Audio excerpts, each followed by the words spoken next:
Welcome. In this short tutorial, I'll be showing you how to delete contacts here in Constant Contact. First up, go ahead and log into your account where you wanted to delete a contact. Once done, go ahead over to the left panel and click on Contacts. In here, just click on All Contacts. If you want to delete a list or a segment, alright, you can go ahead and click on List and Segments right here. If you just want to delete a specific contact, just click on All Contacts.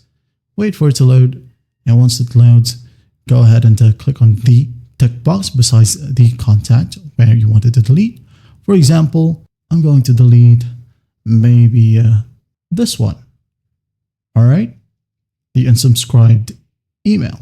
I'm just going to tick on it. Now I'm going to go ahead over to the top, click on a drop down, hit on delete.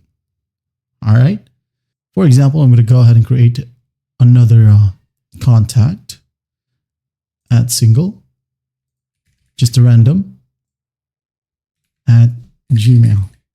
All right, as you can see here, I have added 2 contacts. If you want to select multiple contacts to delete at once, click on the tick box beside it. As you can see, actions, delete, delete, wait for it, and it's gone.